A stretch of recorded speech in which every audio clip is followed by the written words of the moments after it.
Boa noite, pessoal. Hoje estamos no 1º de dezembro de 2025, já final de ano, já no espírito de final de ano de festejos e de férias, né? Nós estamos também hoje no nosso 43º encontro, né, do Rosa da Palavra, Travessia do Ulisses do Sussuarão. Esse que é um projeto extensionista da UERN, em consonância com a UFRN e com a URCA. Hoje, nós teremos, daqui a pouco, viu, Ceci? Não agora, a leitura da memória jagunça da Ceci, mas antes eu quero falar para vocês que eu estou com uma propostinha, não é complicado, é bem simples de fazer. Eu estava comentando com o pessoal, antes de todo mundo chegar, que faz um tempo que eu não proponho uma técnica artística, né? Aí eu fiz por esses dias, e eu fiquei tão entusiasmado com o resultado, foi tão simples e rápido, com um resultado tão satisfatório, que eu pensei assim, pô, eu podia propor para o Rosa da Palavra. Eu mandei para vocês, lá no WhatsApp, 2 exemplos, né? É uma técnica chamada Blackout Poetry, certo? Que é uma técnica muito simples. Nós vamos, cada um, se assim desejar, se tiver tempo, se assim desejar, vai escrever um poema, mas é um poema assim, dadas as circunstâncias, com seus limites. Como é que é a técnica? A pessoa pega um texto impresso, tá? Qualquer tipo de texto impresso. Eu peguei, na minha vida, eu peguei um texto literário, eu peguei Rabanassar, né? Então, o que é que a pessoa faz? Tira uma cópia daquele texto, uma página, né? E vai selecionar as palavras que, depois de ler, né, e reler o texto, vai selecionar as palavras, algumas palavras ou termos, pode ser uma pequena frase, um trecho de uma frase, ou uma palavra. E vai selecionando aquelas palavras daquela página, certo? Destaca, dá uma olhada para ver se faz algum sentido, né? Se forma um corpo de um poema, e aí você passa uma tarja preta em todo o resto, que é o texto impresso original, deixando somente em destaque aquelas palavras que você elegeu como palavras do poema. Então, você passa uma tarja, um lápis preto, uma caneta preta, melhor dizendo, em tudo, sobrando só aquela palavra. No final, quando termina tudo, você visualiza o poema que você fez, certo? Que não é mais, não tem mais o mesmo sentido do texto original. É um outro texto, certo? Que não é mais um texto daquele autor, é o seu texto, tá certo? Com as palavras do autor. Então, é uma ressignificação bastante interessante, é um exercício de enxergar outra coisa que o autor não enxergou, mas que faz sentido para você. Entende? Então, aí eu mandei ali 2 exemplos. Um texto do Nabokov, né, feito com essa técnica, e um texto que eu fiz, né, em cima do Raduan Assar, né, o Lavoura Arcaica. Não sei se é uma coisa, se vocês compreenderam bem, entenderam bem assim como é a técnica, né? É uma técnica simples e bem gostosa. Ela é bem lúdica, entende? É uma coisa realmente lúdica que instiga muito a gente de fazer. Então, assim, a minha proposta é, quem queira fazer com o Grande Sertão Veredas. Todo mundo. Quem for fazer, vai fazer com o Grande Sertão Veredas. Pega, aí eu estou dando 2 sugestões. Você pode escolher, eu quero fazer dessa página aqui, certo? E aí, por exemplo, se quiser fazer das 2, tudo bem, mas se quiser fazer de uma página já é suficiente. Uma página, uma folha, uma página, aliás, uma página só já sai o poema. Aí você pode fazer assim, vou eleger essa página aqui, é a que eu mais gosto, é que tem um trecho que eu amo, etc. Isso é uma forma. A outra é abrir aleatoriamente. É essa aqui, não quero nem saber. Pronto, em cima dessa que eu vou fazer. É um desafio, nem sempre funciona. Quando eu fiz anteontem, né? Anteontem? Acho que foi sábado que eu fiz. Eu escolhi 4 páginas do Raduan Nassar. Na primeira que eu fiz, já gostei, deu certo, acabou. Aí eu digo, vou tentar fazer na segunda página. Não saiu nada, entendeu? Olhei, li 2, 3 vezes, não saiu nada. Mas, assim,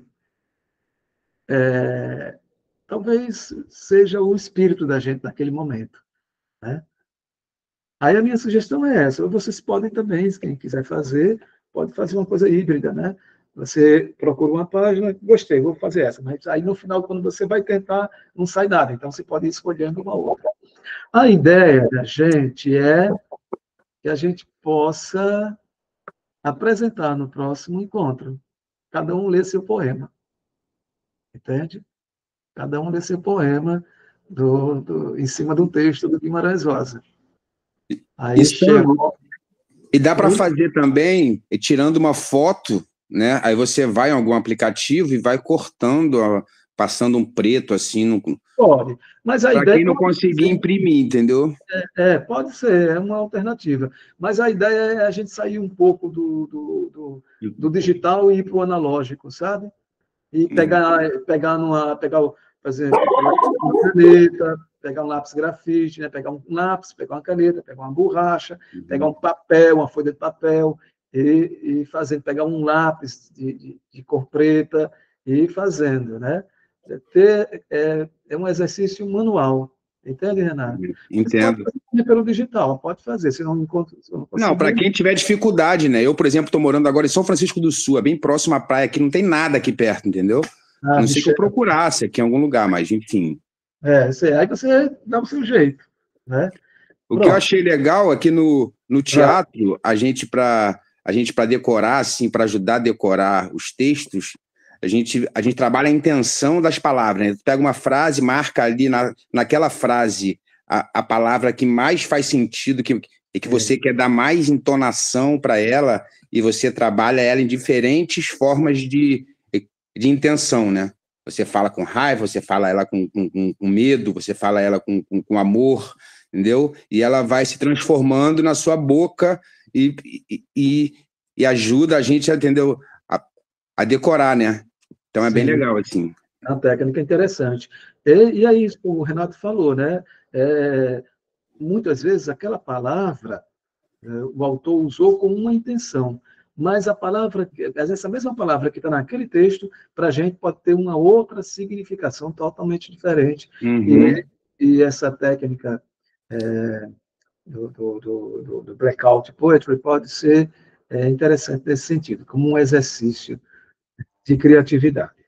Tá bom? Eu não vou tomar mais tempo, não, porque tem a Ceci para ler a memória. E aí vocês fiquem à vontade para irem fazendo, certo? E aí já pode mandar para a gente lá. Depois que terminar tudo, faz uma foto e manda. Ou então segura e deixa para segunda-feira. Aí a gente lê aqui, todo mundo lê o seu. Eu vou fazer o meu também, que eu fiz, mas fiz em cima do texto do Raduado. Eu vou fazer um do Guimarães, do Grande Sertão. Ô, Antônio, boa noite. Ceci. Boa noite. Desculpa atrás. Pronto. Vamos começar agora, viu, a leitura, Antônio? Ceci, pode começar a leitura da memória já. Eu vou olhar para cá, é muita coisa. Não se preocupe. Vou. Sandra, brincadeira, não. Está dando para ouvir? Estou ouvindo, estamos ouvindo. Então, vamos lá. Relatos da memória do encontro 42, ou seja, 42º. Projeto Rosa da Palavra, a travessia do Liso do Sussuarão, 17 de novembro de 2025. Niterói, 29 de novembro de 2025. Caros jagunços, Coube a mim resumir o encontro do dia 17 de novembro, de número 42. Vocês vão ter que ter paciência comigo.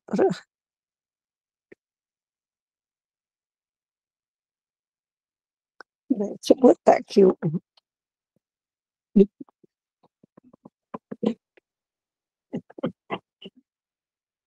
Porque é tudo, fica duro.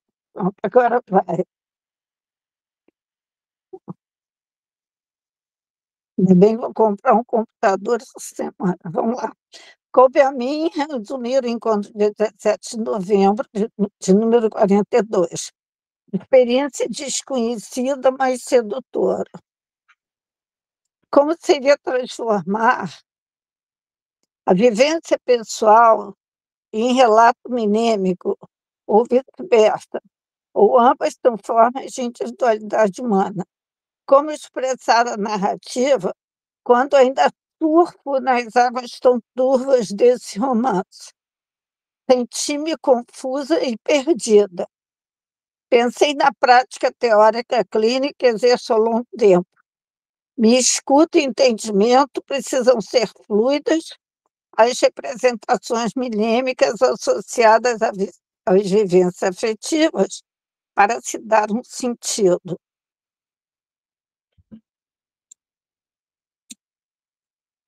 Bom, foi quando pesquisando, eu queria só falar que eu fiz assim, depois eu vou ver se eu organizo, tá? Para mim foi um pouco complicado fazer isso, não sei por quê.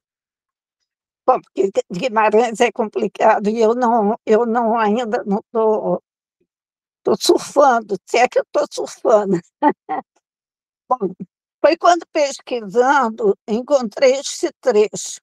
A memória depende diretamente do tempo para se constituir, e o tempo depende da memória para poder permanecer. É por meio da relação do indivíduo com o tempo que ele constrói a memória, possibilitando a preservação da sua identidade e a constituição da sabedoria. No romance Grandes Sertão Veredas de Guimarães Rosa, essa experiência temporal humana é-nos apresentada e veiculada por meio da rememoração do protagonista. No livro, verifica-se que a relação entre memória e tempo é indispensável para a construção da identidade do personagem que relata e para o desenrolar da narrativa. A viagem ao passado realizada por Riobaldo constitui a tentativa de encontrar o mesmo por meio do que decorreu, e ela apenas se torna possível com o uso da memória. Memória e tempo, como quem escreveu isso, uma tese, Renata Acácio Rocha. Eu recebo muita coisa de Guimarães, aquele negócio academia, né? Não sei. Bom, memória e tempo como construtores da experiência temporal humana. Então me encorajei. Ao invés da insônia rosiana, extravei o pensamento, vivências e tentei seguir essas referências. Memória e tempo se interagem. Cara, hoje o negócio aqui está. Espera aí.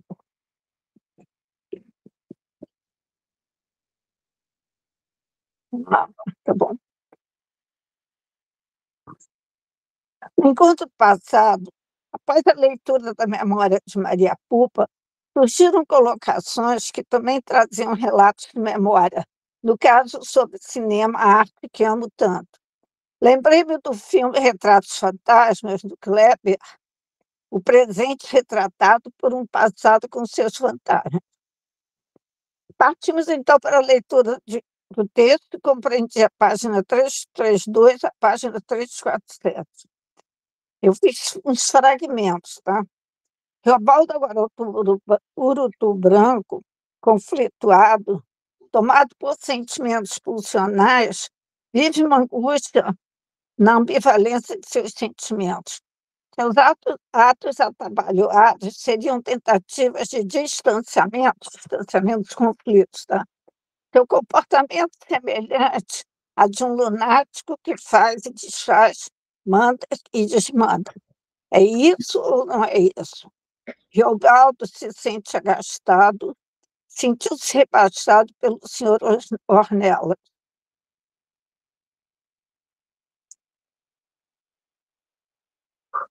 Aos poucos,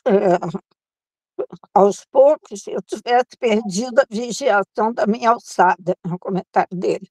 Parece preocupado com a opinião das outras pessoas, entre parênteses, vai se escorrendo dela a sorrateira e se mexe aos tantos, sem a gente saber com a maneira da ideia da gente. Aliás, o Riobaldo muitas vezes apresenta a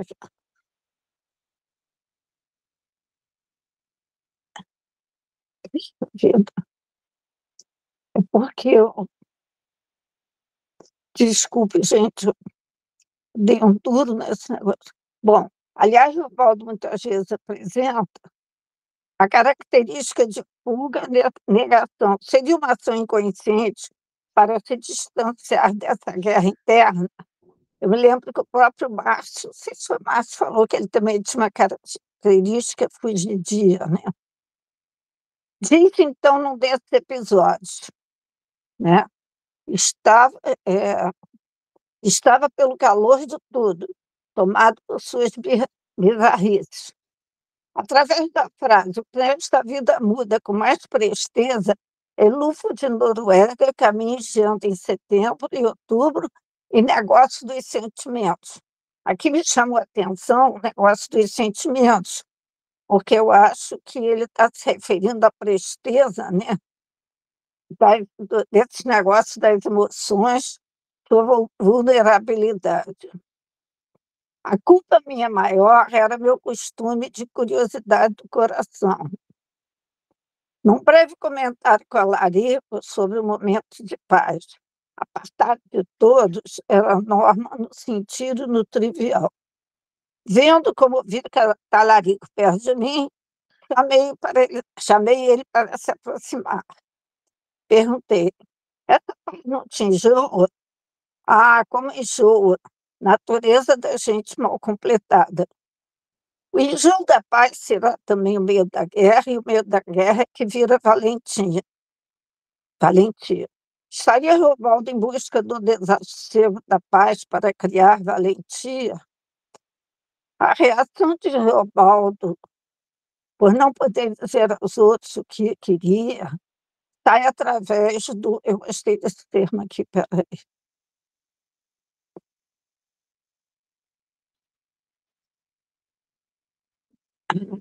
Gente, desculpa. É porque está tudo direitinho, mas o computador está lento, sabe? A reação do Riobaldo por não poder dizer aos outros o que queria está através de uns versos. Diz ele, puxei os versos como forma de expressão. Esse é seu lado sensível e poético. Aliás, eu queria dizer que acho que foi a Silvia que leu esse poema, e muito bem lido. Silvia Helena, né? Bom, Diadorim, ele era em silêncio. Notava mais afastado, triste, desde que Riobaldo se transformou em urutu branco. Riobaldo se questiona entre o que quer e o que não quer. Interessante é como fica tão visível sua dualidade. Então, Riobaldo, é, re- Riobaldo, retornando ao seu rompante, segue sua caminhada sem nenhum preparo. Não examinou, não se programou. Pulsões, porque eu acho que esse é o estado de pulsão dele. As pulsões são para não se deter em pensamento, né? Pensar dói. Adiante, demiti meu cavalo na água, entrei no rio, caminhamos sem parar. No decorrer da narrativa, eis que surge, então, um vaqueiro. Riobaldo, amigo, ô amigo, aqui é ou é? Aqui, os senhores estão nos andares do rio Urucuia. Um trecho que eu achei interessante é: estrela gosta de brilhar e por cima do chapadão. Tanta doideira fiz, a prazo, como aquela vista reta que vai longe, nunca esbarra. Esse trecho aqui, que está assim, estrela gosta de brilhar por cima do chapadão. Na hora que eu li, me deu a ideia que ele também precisava ficar acima, né, para ter lá seu brilho como chefe. O chapadão é um estado de estado. Somente eu sabia respirar. Tive meus dias. E ainda hoje o suceder desse meu coração copia é o que é o eco daquele tempo. Ocorre, então, um episódio que Diadorim conta para Riobaldo, que temeu sua perdição, sua salvação. Por querer bem é que te falo. Riobaldo não queria ouvir o que fosse. Eu não queria. Não sabe como ia lidar com a tristeza dele. Riobaldo reage pulsionalmente, através do Surucuia, toma de novo aquela atitude, né? Dias e dias, e também com ódio. Teodorim iria compreender. Aí depois a chefia sabe chefiar. Por certo que, para a jagunçagem, o gerar mal servia. Um chefe carece saber é aquilo que não pergunta. No fundo, desejava para minha gente era que se atravessasse o Chico em capa de grandes vilas e arraiais. Mas, dirá o senhor, a guerra não era para ser contra Hermógenes. A campanha do Ouro Brando se distingue da de outros chefes. A fusão-confusão dos dois aspectos extremos, destruição mortífera e odiosa de um lado, animação vital e amorosa do outro. Isso eu vi lá na Catherine, né? Reobaldo se organiza para a segunda travessia, recusando levar provisões. São excessos malucos. Ele mesmo não compreende claramente o sentido dos seus atos. Então, ocorre um corte parcial no relato com o acontecimento da mulher que não estava conseguindo colocar um bebê. Essa é uma passagem belíssima. Entrei no olho da casa. Lua me esperou lá fora. Senhora dona, toma para comprar um agasalho, afirmando que o bebê se chamará Riobaldo. E ele então diz: um menino nasceu, o mundo tornou a começar e sai para as luas. E eu me pergunto, que Riobaldo é esse, né? Em que ele estaria nascendo, né? Um questionamento sobre o pacto vem à tona. Ressurge esse questionamento. Não havia pacto, não havia pacto nenhum, negócio não feito. A prova minha era que o demônio mesmo sabe que ele não há, só por só, que carece de excelência. E aí, então, eu me senti limpo do contrato de culpa. Mesmo assim, refletia, o tempo poderia me marcar. Acho que eu não era capaz de ser uma coisa só o tempo todo. Do que Teodorim estranhava era do que tinha o sujeito o senhor Constâncio Alves, que toparam no chapéu das pedras, e também do desgraçado homenzinho da égua, o cachorro.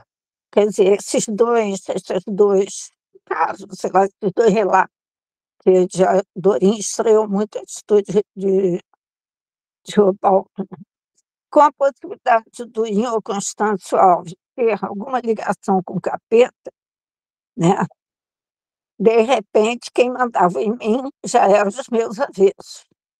Surge um desejo em si de matar matando, mas também de ideias de uma vozinha trazendo atenção e reflexão, dando avesso.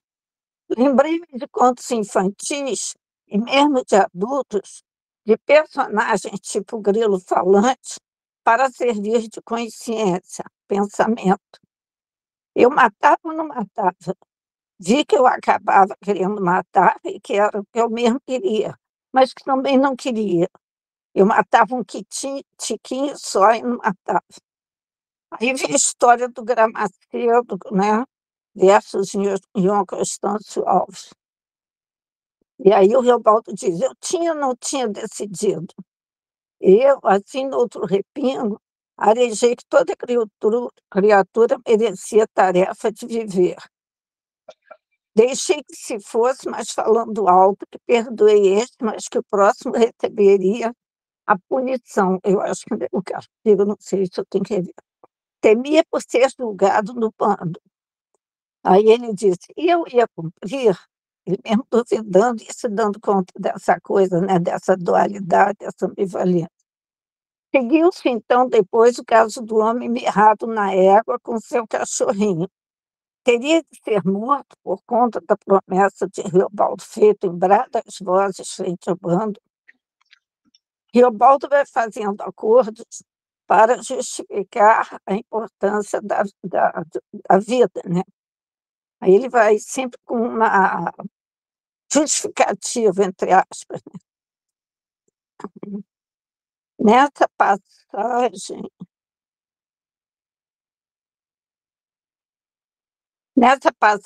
mista de pena, horror e crueldade, a do velho com o cachorrinho e o cavalo, né?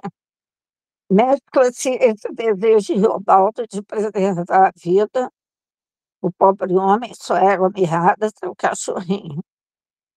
Reobaldo está vivendo conflitos confusos por conta dessa ambivalência, né, que fica cada vez mais claro, e que, na verdade, está ligada ao bem e ao mal do ser humano. Tudo isso aborrecia Reobaldo e lhe dava gastura. Eu percebi que toda vez que ele se aborrece, ele dá gastura e ele quer sair, né? Agora eu colhi em mim um estado de desânimo, a ser que, por conta daquele homem, por conta dos meus demandos, quem sabe eu ia ter para mais adiante de pagar com graves castigos. Surgiu um doido afã de matar assassinado, mas havia uma vozinha dentro de mim tão fraca, mas tão importante. Matar para terminar com a dúvida?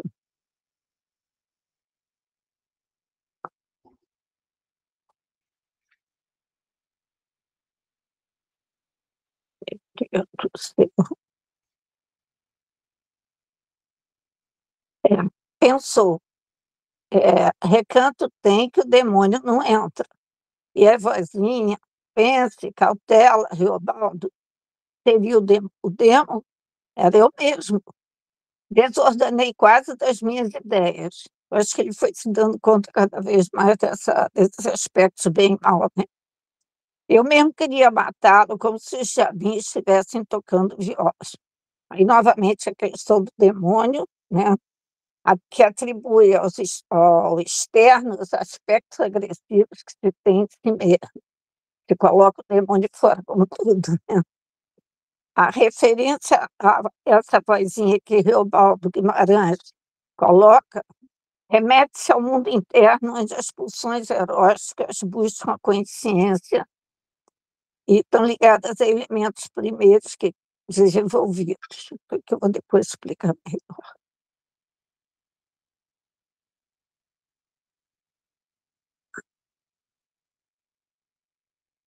Foi instantaneamente que achei a doçura de Deus. Eu clamei pela Virgem. Fiz uma pergunta dependendo da resposta. A resposta merecia ou não perdão? E aí ele lembra da história do Gramacedo, né? Temeu que iria morrer. O medo mostrado era castigo divino. Para me justificar, falei alto. O próximo pagará. Eu iria cumprir? E aí Reobaldo diz, liberta o homem.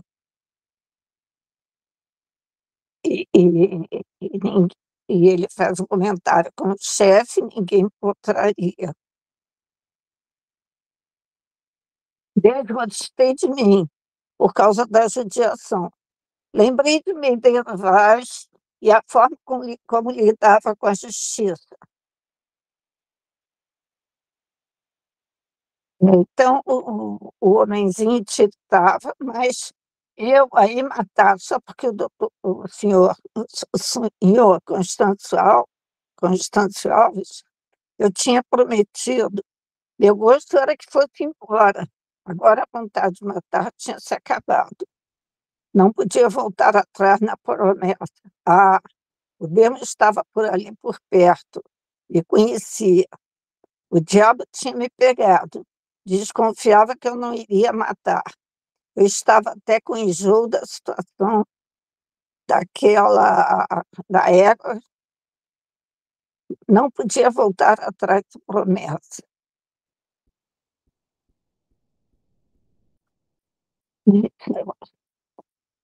Onde estava o anjo da guarda dele? Carecia de morrer porque o diabo, por novas voltas, tinha me pegado. O cachorrinho entendeu e latiu.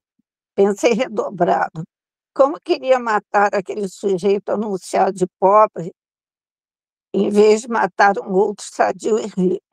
A questão da justiça, que a Sandra até falou nisso. Eu achei interessante colocar aí a questão da justiça, né?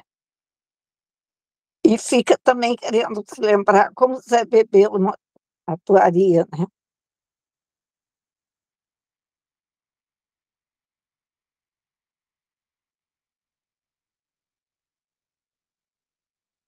É, era a hora da minha dissertação, mesmo com contrariedade. Tinha que fazer um acerto final, não estava no meu regulamento. Riobaldo flutuava entre urutu branco, selvagem e expulsões de amor. Lembra que ainda podia dormir, depois que decidiu isso, né? Lembra que ainda podia dormir num domingo de tranquilidade. Aprazia escutar o ventinho de chapéu branco. Tirou sua madorna. O melhor de tudo é que o Anhangã não aparecesse, ou não tivesse existência, para ele poder ter um sossego. Eu acho que é, Hoje, então, lembrança da mãe, né? Que era aquela coisa do Teodorinho dizer que achava que ele tinha dentro dele um malefício, né? E que e fala que, inclusive, a própria mãe acharia. Aí, gente, eu fiz assim uns respingos, mas querendo depois organizar, né? Aí agora tem aquela outra parte, céus, aqui. Bom, essa parte eu acho mais fácil. Deixa eu botar aqui no alto. Bom, agora seria a parte do debate, que se inicia com comentários do Sandro, questionamentos sobre a conduta de Riabaldo como chefe, que tem um começo e um fecho. Discurso narrativo e inversão temporal. Coloca Diadorim questionando para depois, e primeiro vem a pressão do Diadorim. Depois narra o fato todo. Dúvida sobre o recado que Diadorim, né? E Sandra falou da intuição de Diadorim feminina de mãe. No final do trecho, coloca a Bigri. Esse comentário sobre a ambivalência dele, apesar de ser urutu branco. Adriana cita que lembra de um conto infantil do Joyce, o único.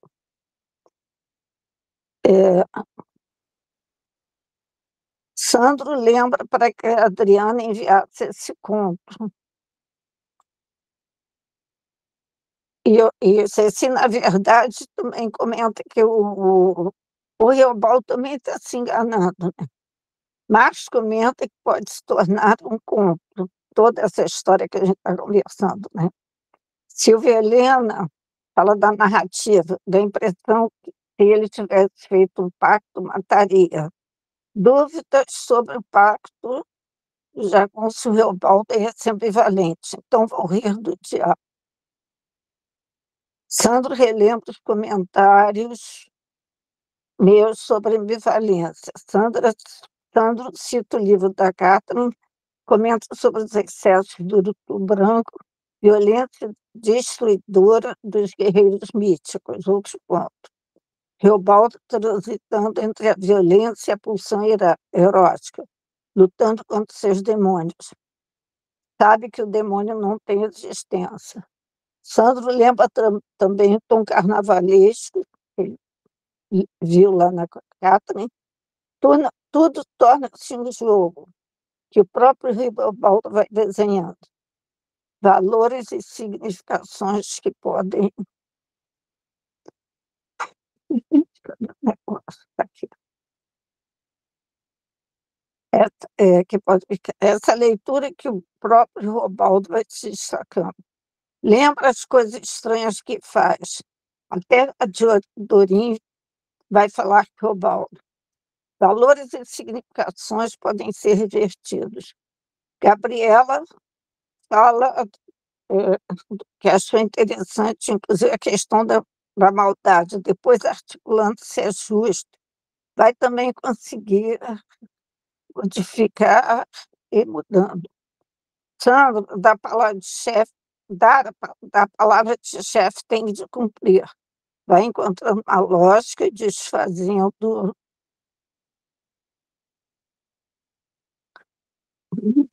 e desfazendo. Sandro diz que é uma esperteza que vem do Zé Bedelo. Encontra neste um pai, uma espécie de Pedro Malazar. Márcio destaca que o Reobaldo sai mexido no encontro com Ornelas. É um chefe inseguro, isso leva ao autoritarismo. A alçada da palavra se perdeu e gastou. Perturbado com diversas falas, a saída dele é o autoritarismo. É também um chefe vaidoso. Cris, comentando do conto que a Adriana trouxe, e de um outro, que é um conto popular da Maria Gomes. E que, se essa forma de pacto, né, não é uma forma de conto popular universal. E um conto com essa estrutura também que o Guimarães Rosa usa aqui. Respondendo se houve alguma coisa que eu já li quando eu trabalhava com criança, eu estudava muito contos, e há toda uma coisa universal, né, nesses sentimentos, nessas figuras. Fiquei até interessada em procurar. Regina, a frase do trecho anterior resume bem. A gente principia coisas não sabendo por quê, e aí perde o poder de continuação. Sandro lembra a Regina para comentar o trecho que leu. Ele aparece, mas também desaparece, cercado de uma certa mística. Talvez uma criança como ele, muito pobre, e sai, né? E aí o Reobaldo pensando, e de Adorim não vê essas coisas que eu faço. O cenário se assemelha muito ao Manjedoura. Marcos, ele já mexido com Ornelas, nascimento de um menino anterior, pode ter sentido que vocês têm, ele quer dizer que, né, que além de ter sentido mexido com Ornelas, esse fato do nascimento pode também, né, mexer com seus sentimentos. A Sandra, como eu falei, fala na injustiça social. Sandro, outro elemento, a lua ficou lá fora, fala muito da lua. O do branco traz mais a lua, a referência a Zé Bebelo. Sem ninguém nessa narrativa, a lua mais presente propõe uma outra chefia. Aí eu não tinha Joãozinho bem, que eu não entendi, mas vi que é um personagem. Sandro vê como se fosse o nascimento do próprio Reobaldo. Lua como feminina, Lua também governa o espaço. O Urutu branco é um ser lunático. Sandra lembra na influência da Lua em relação aos partos. Sandra fala do trecho, né, que descreve quando sobe no Chapadão, e que ficou curiosa com a sensação de que alguém impediu ele de alguma coisa. Sandro, minha percepção chega do rio do seu amor, será um momento de encantamento. De Adorim pegando ele no braço, Chapadão, A Adriana já tinha passado por esse acontecimento. Adriana já tinha passado por esses acontecimentos antes. Acha que alguma coisa aconteceu. Sandro cita Gramacedo e Constâncio Alves. Aparece um pouco antes. Refere-se aos dois nomes que aparecem nesse momento. Aparece no momento em Estável, em que Robaldo encontra o senhor Constâncio. Aí tem uma história do Tesar, né? Eu comprei o livro, que fala na assonância, que usa muito a cabala hermética. A cabala hermética funciona com base na assonância e não se preocupa com dados científicos. Alves lembra o avô, a brancura e a leveza do Constâncio. O senhor sabe que a coisa que eu acho na memória era o Gramacedo. E conhece que o Gramacedo pode ter tido algo com a sua mãe. Ana Maria Machado diz que os personagens são várias vezes testados por intermédio. Se houve um Gramacedo, um ódio com a alegria, ódio desse pai que substituiu o pai ausente,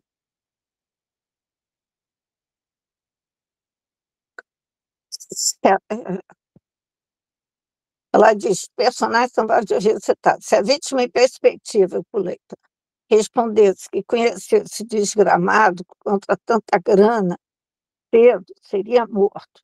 Desmembra o nome, busca etimologias de assonâncias. Uma brincadeira com as assonâncias também. Isso aqui eu não entendo, mas eu vou pesquisar. Fala de que havia uma outra chefia, como a do Joãozinho Bebem, que não tinha mulher, né? Ao final, já terminando, o Marcos faz um comentário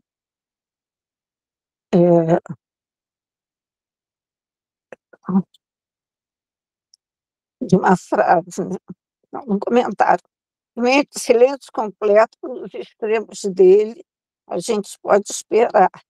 Aí o Márcio falou qualquer coisa de alô, lalando, ensino, não entendi. O que eu quero dizer para vocês é que eu fui fazendo assim fui dando umas pinceladas, né? E fui botando assim certas questões, mas que a minha intenção era, então, depois eu vou fazer isso, organizar melhor isso, tá? Até porque, primeiro, é difícil que eu estou estudando os textos. Antes de eu vir para cá, eu li muitas gravações. E mesmo assim, em alguns momentos, eu sinto assim, que há coisas que eu não pego, né? Eu tenho que ler. Então, prometo que vou transformar num texto mais compreendido. Tá bom? E vocês, por favor, podem deixar sugestões do que vocês gostariam que eu desenvolvesse melhor.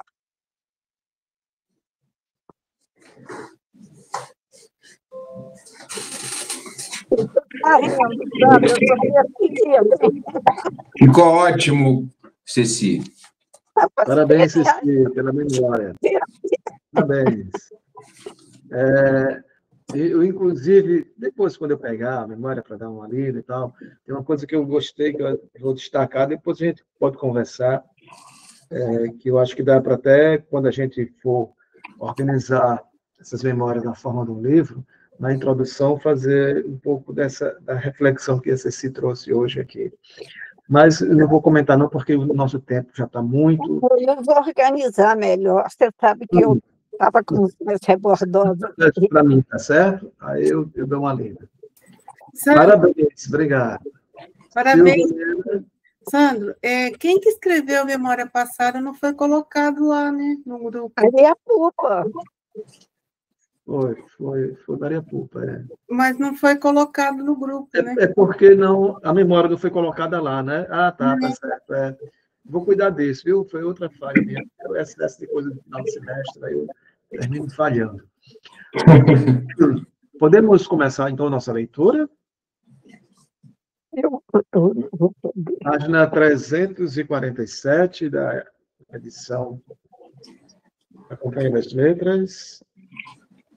Outra 365 a outra. 5 da O Silvelena, visão. boa noite. Eu não coloquei porque eu pensei que quero o santo que coloca. Aí eu fiquei... Pronto, tá. Aí a gente vê isso aí. Tá bom? Depois você coloca, não tem problema. Não tem problema não. Deixa eu começar, então, a leitura, que já está tão, né? No tempo. Vamos lá. Vou começar. Era importante que todo mundo desligasse os microfones, tá? Pronto. Sendo que, depois logo, quando esbarramos a caminhada do dia, eu fiz questão de não querer prosa, nem presenças de ninguém, para que vissem que eu estava pensativo de projetos e raivoso, tristonho. A gente parava no findar do Chapadão, longe do poente, segundo se ia indo por meu comando. As muitas sérias coisas referi comigo, quando eu estava provando a fresca da tarde. Alguém quiser continuar? Por curto, minto, se não conto que estava duvidoso. E o senhor sabe no que era que eu estava imaginando, em quem ele é? Ele pode? Ainda hoje eu conheço tormentos por saber isso. Traz tempo que agora, quando as idades me sossegam. E o demo existe? Só se existe o estilo dele, sou, sem um ente próprio, feito remanchas nada. A saúde da gente entra no perigo daquilo, feito um calor num frio. E eu, então, ao que fui, na encruzilhada à meia-noite, nas veredas mortas, atravessei meus fantasmas? Assim mais eu pensei, esse sistema, assim eu menos penso. O que era para ver se houvesse, mas que não houve, esse negócio? Se pois o cujo nem não me apareceu quando esperei, chamei por ele? Vendi minha alma a algum? Vendi minha alma a quem não existe? Não será o pior? Ah, não declaro. Desgarrei da estrada, mas retomei meus passos. O Senhor segurado, não acha? Ao que tropecei e o chão não quis minha queda. De hoje em dia eu penso, eu purgo. Eu tive pena de minhas velhas roupas e rezo. Para minha reza, Deus dá as costas, mas abaixa meio ouvido, rezo. Queria ver ainda uma igreja grande, brancas torres, reinando de alto sino no estado do Chapadão. Como que algum santo ainda não há de vir das beiras deste meu urucuia? O diabo não há, nenhum. É o que tanto digo. Eu não vendi minha alma, não assinei finco. Diadorim não sabia de nada. Diadorim só desconfiava de meus mesmos ares. Escuto o claro riso dele, que era raramente. Quer dizer, me lembro. Compadre meu Quelemem me dá conselhos de tranquilidade. O que ele renova é, em presentes e futuros. Eu sei. Sempre sei, realmente. Só o que eu quis, todo o tempo, o que eu pelejei para achar, era uma só coisa, a inteira, cujo significado vislumbrado dela eu vejo que sempre tive. A que era que existe uma receita, a norma de um caminho certo, estreito, de cada uma pessoa viver. E essa pauta cada um tem. Mas a gente mesmo, no comum, não sabe encontrar. Como é que, sozinho, por si, alguém ia poder encontrar e saber? Mas esse norteado tem que ter. Senão, a vida de todos fica sendo sempre o confuso dessa doideira que é. E que, para cada dia, a cada hora, só uma ação possível da gente é que consegue ser a certa. Aquilo está no encoberto. Mas, fora dessa consequência, tudo o que eu fizer, o que o senhor fizer, o que o Beltrano fizer, o que todo mundo fizer ou deixar de fazer, fica sendo falso e é o errado. Porque aquela outra é a lei, escondida e visível, mas não achável, do verdadeiro viver, que para cada pessoa, sua continuação já foi projetada. como o que se põe em teatro para cada um representador, sua parte que antes já foi inventada num papel. Ora, veja, remedeio, peco com pecado, me torço. Com essa sonhação minha, compadre meu Quelimem concorda, eu acho. E procurar encontrar aquele caminho certo, eu quis, forcejei. Só que fui demais, ou que cacei errado, miséria em minha mão. Mas minha alma tem de ser de Deus, senão, como é que ela podia ser minha? O Senhor reza comigo, a qualquer oração. Olhe, tudo que não é oração é maluqueira. Então, não sei se vendi, digo ao Senhor, meu medo é esse. Todos não vendem? Digo ao Senhor, o diabo não existe, não há. E a ele eu vendi a alma. Meu medo é esse. A quem vendi? Medo meu é este, meu Senhor. Então a alma a gente vende só, sem nenhum comprador.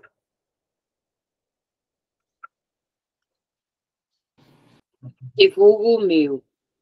Essas coisas que pensei assim, mas pensei abreviado. O que era como eu tivesse de furtar uma folga nos centros de minha confusão, por amor de ter algum claro juízo, espaço de 3 credos, e o resto já vinha. O Senhor verá, pois. Porém, mais além, na Serra do Tatu, o frio ali é tal que, em madrugadas, a gente necessita de uns 3 cobertores. Na Serra dos Confins, meados de julho, lá já está sovertendo o laçaço dos ventos, desencontrados de agosto, como que venta árvores caídas. Aonde eu ia, todos achavam natural. Chefe é chefe. Será que eles não sabiam que eu não sabia onde ia? Isto é, não soubessem os começos e os finais. De algum modo, eu estava indo e sabendo sobre como é que a coruja conseguiu o modo de poder voar sem se escutar o rumor do voo. Ao que eu estava sofismado, menos que não guardei raiva de Diadorim, nem sentimentos. O desar que ele tinha falado e feito, aquela ruim conversa nossa, não deixou nem nublo. Melhor fugiu de todo de minha lembrança. O palpite meu primeiro era de chegar até na Serra do Meio, cruzar na cachoeira do Urucuia, daí desistir. De repente, torci direto para o norte. Foi no Lagamar a travessia. Mas fujo de dizer que antes, no lugar do touro, se arrecadou a exata munição, ainda antes se dando dias que a gente tinha recebido uma boa surpresa, o quipes. Assim, o quipes, que retornava depois de tantos meses, desde que tinha cumprido a ordem de sair por Travesso Socorro, de lá onde estávamos cercados em combates, na fazenda dos tucanos. O senhor se lembrará. Ele vinha certo e alegre. E de ver um companheiro assim se aparecer, de ausências, a gente ganhava mais mocidade. Lampeiro, o quipes entrado em boas roupas, montado num bom cavalo amarelo, pitando maço de cigarros de fábrica, rico feito um mascarenhas, arte que puxava um burro e uma burra, a destros, e tinha comprado coisas, até trempe e caçarolas, e o açúcar real e chocolate em pó. Alfagueiro, pujante mesmo. Ara, veja como passou, e de onde é que soube de nós? Eu, em atiço, perguntei. Ao que, pois, Tatarana, em faltas de notícia, formei meu peão por aí. Já estive em Engazeiras, na Barra da Vaca, no Oi-Mãe, em Morrinhos. Urucuia não é o meio do mundo? Assim, ele se temperou. O que não era toda verdade. O que ele estava era recém-chegando e me tratou de Tatarana. Ou seja, que tivesse vivido esses tempos tangendo urubu, a de formas que vinha agora na ignorância de que eu é que era o chefe. Indagou por Zé Bebelo. E, pois, de Zé Bebelo mesmo, ele tudo não sabia. Nem o parado Hermógenes. Nem não tinha nenhum sinal do Joaquim Beiju, assim como aviso de outras novidades do mundo não deu. Só por terminar, se gabou de ter tido 2 ofertas, para servir de jagunço de Dona Adelaide, no Capão Redondo, e do coronel Rotílio Manduca, em sua fazenda Baluarte. Ah, entrei gozando de minha pessoa de paz, até nas cidades de Januário e São Francisco. Ainda proseou. Devia de ser verdade, assim como verdade completa que a burra e o burro e a tralha ou o dinheiro para tudo adquirir, ele devia de ter roubado, tomado em terra de riquezas. Tal que disse, isto eu bem comprei, na venda do José Vassalo. Desajuizado gastador, disse o Quips. Tanto ouvi, muito macambúzio, onde que então eu varava mundo em comando e ainda não se prezava o meu nome? Eu, Urutu Branco, ser chefe de jagunço era isso, ser o que não dava realce. Qualquer um podia, fazendeiro com posses, mão em políticas. O sertão tudo aceita? A minha pessoa era nada, glória de Zebebelo era nada. O que dá fama, dá desdém. O menos de me importar, o que eu carecia era de dar primeiras batalhas, suspender a alta coragem, adiante de meus cabras. Ou será que já estavam, mas era se aplicando no vavagar? Cigano sou? Eu pensei enraivecido. Tinha o norte para a gente. Dei ordem. Aí torcemos caminho numa poeira danã. A reto viemos beirando o ribeirão da areia, de rota batida. O que era que eu tencionava fazer? O senhor espere.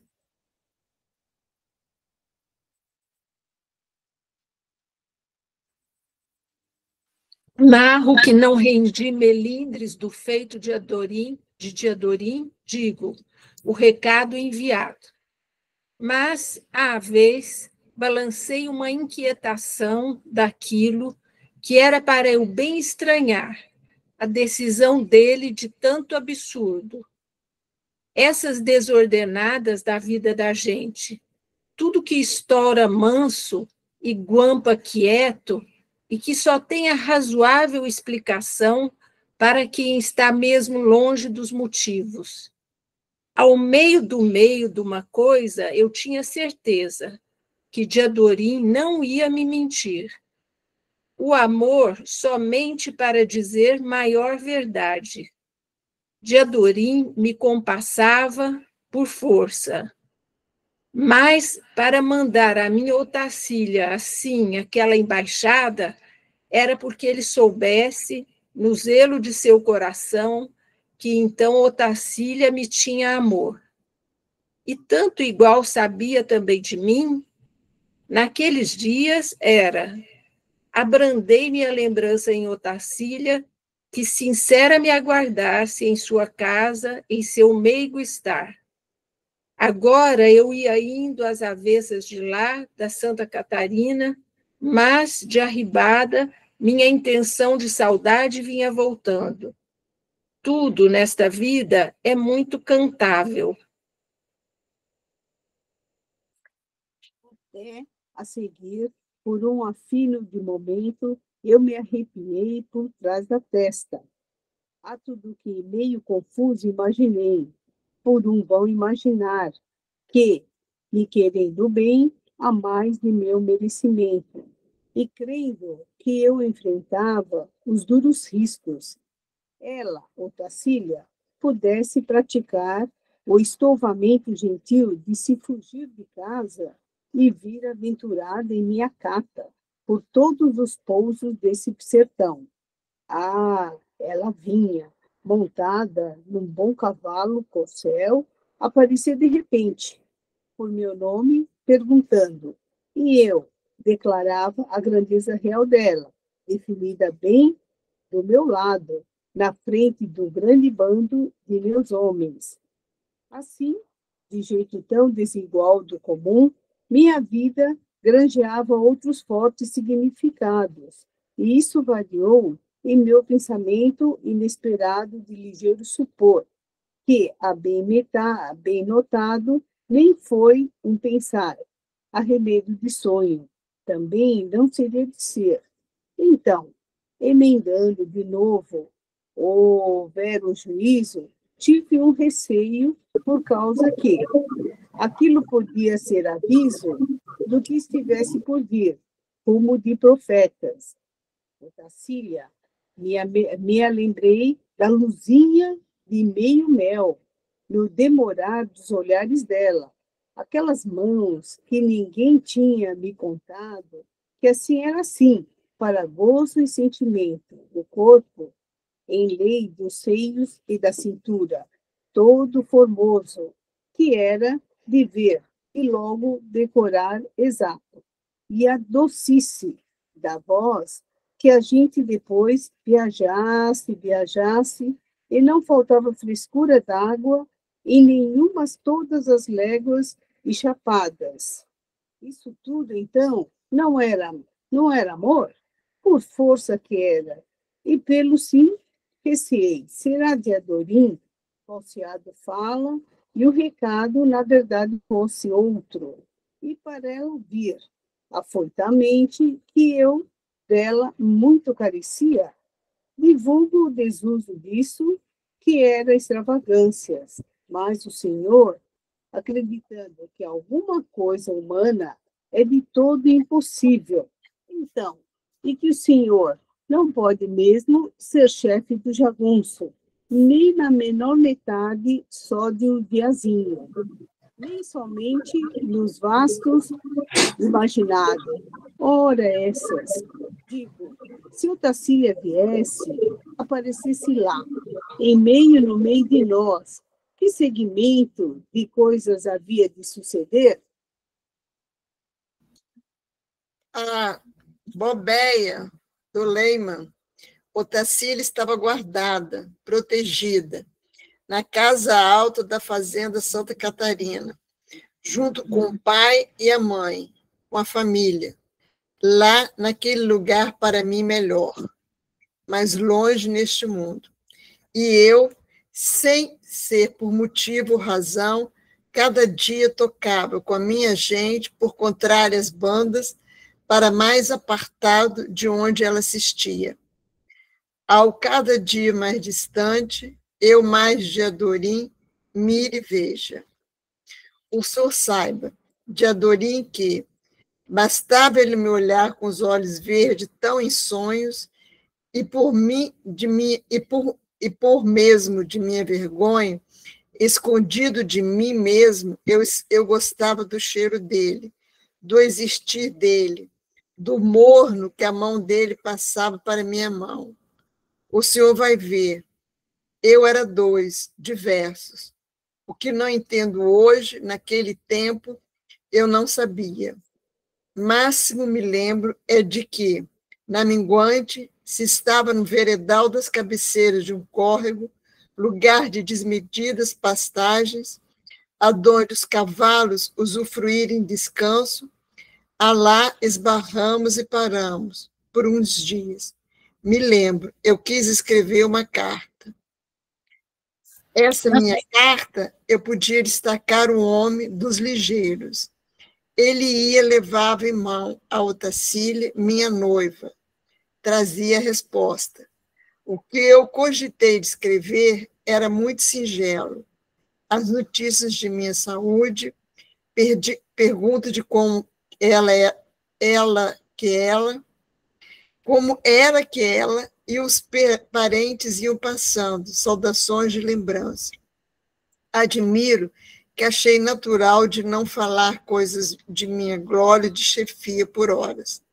Porque, pois, eu tive vontade de traçar uns versos também, mas que a aragem não ajudava a deduzir. Era uma sinceridade muito dificultosa. Escrevi metade. Isto é, como é que podia saber que era metade se eu não tinha ainda ela toda pronta para medir? Ah, viu? pois isto eu digo por riso, por graça, mas também para lhe indicar importante fato, que a carta, aquela, eu somente terminei de escrever e remeti quase em data de um ano muito depois. Digo por quê? Próprio porque não pude. Guarde o senhor, não pude completo, mas guarde, por outra, o dia vindo depois da noite. Esse é o motivo dos passarinhos. Falo por palavras tortas. Conto minha vida, que não entendi. O senhor é homem muito ladino, de instruída sensatez. Mas não se aveste, não queira chuva em mês de agosto. Já conto, já venho falar no assunto que o senhor está de mim esperando. E escute, tinha o maligno? Às vezes penso, um boneco de capim, vestido com um paletó velho e um chapéu roto, e com os braços de pau abertos em cruz no arrozal, não é mamolengo? O passo preto vê e não vem. Os passarinhos se piam de distância. O homem é. O senhor nunca pense em cheio no demo. O mato é dos porcos do mato. O senhor aceita todos os nomes. Aqui é o Gerais, lá é o Chapadão, lá acolá é a Caatinga. Quem entende a espécie do demo, ele não fura, rascrava. Demorar comigo ele podia. E o que não existe de se ver tem força completa demais em certas ocasiões. A ele vazia assim, como é que eu ia dizer, te arreda desta minha conversa? Ao que, pois, o que eu ia pondo na carta era quase que uma ordenada lembrança, a igualzinha repetição daquilo de Dadorim. Que ela rezasse por mim, o Tacília, orações rezasse. Ia, mas aí houve. Amoleci mão antes de coração, não pude, diabralmente, desarrazoado por outras fortes ordens. Então, de repente, tive vergonha, desgostei de estar querendo escrever aquela carta. Desisti, guardei na mochila aquela metade. Um homem é um homem, no que não vê e no que consome. Ah, não, o Tacília eu não merecia. De Adorim era um impossível. Demiti de tudo.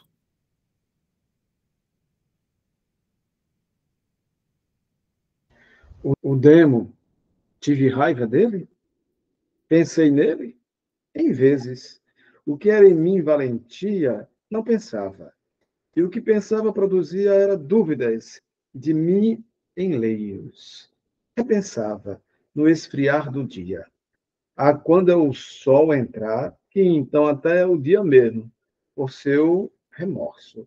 Ou então, ainda melhor, no madrugal, logo no instante em que eu acordava e ainda não abri os olhos. Eram só os minutos, e ali durante, em minha rede, eu preluzia tudo claro e explicado. Assim, tu vigia, Riobaldo, não deixa o diabo te porcela. Isto eu divulgava. Aí, eu queria fazer um projeto. Como havia de escapulir dele, do Temba, que eu tinha mal chamado. Ele rondava por me governar? Mas então governar pudesse, eu não era urutu branco. Não vinha a ser chefe de nada, coisa nenhuma. Eu carecia de um jeito, de um esperto socorro, para tentear com o sujo em suas próprias portas, e mediante me pôr livre e fatal. De que modo? Mas acontece que o instante entre o sono e o acordado era assaz curto, só perpassava, não dava pé. Eu não podia me firmar em coisa nenhuma. A clareza logo cessava. Daqueles avisos e propósitos, o montante movimento do mundo me delia, igual a um secar. E eu mesmo estava contra mim o resto do tempo. Não estava? Todo mundo, cada dia, me obedecia mais, e mais me exaltavam, com o que peguei aos poucos o costume de pular num átimo da rede, feito fosse para evitar aquela inteligencinha benfazeja, que parecia se me dizer era mesmo do meio do meu coração. Um arranco desfazia aquilo, faísca de folga, presença de beija-flor, que vai, começa e já se apaga. E daí já estava inteirado no comum, nas meias alegrias.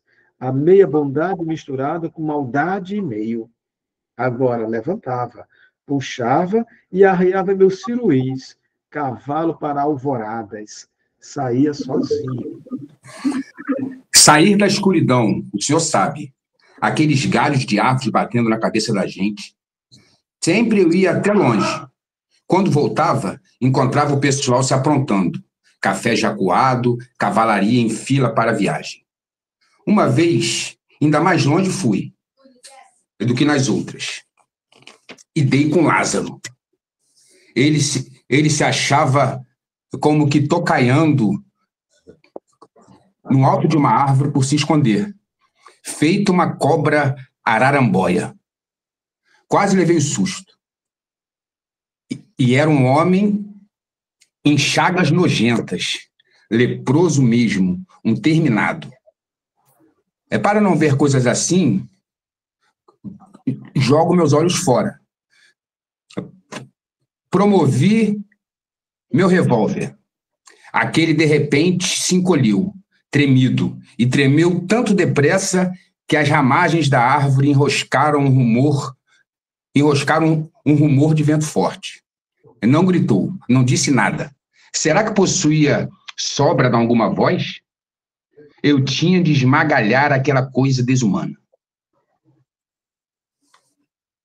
De um fato, na hora, me lembrei do que tinham me contado da vez em que Medeiro Vaz avistou um enfermo desses no Goiabal. O homem tinha vindo lamber de língua as goiabas maduras, por uma e uma no pé, com o fito de transpassar o mal para outras pessoas que depois comessem delas. Uns assim fazem.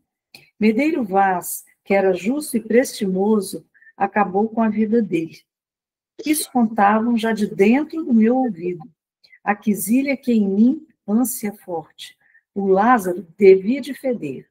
Onde estivesse, adonde fosse, lambuzava pior do que lesma grande e tudo empestava da doença maldita. Arte de que as goiabas de todo o goiabal viravam fruta peçonhenta. E deu dar no gatilho. Lei leal essa, de Medeiro Vaz.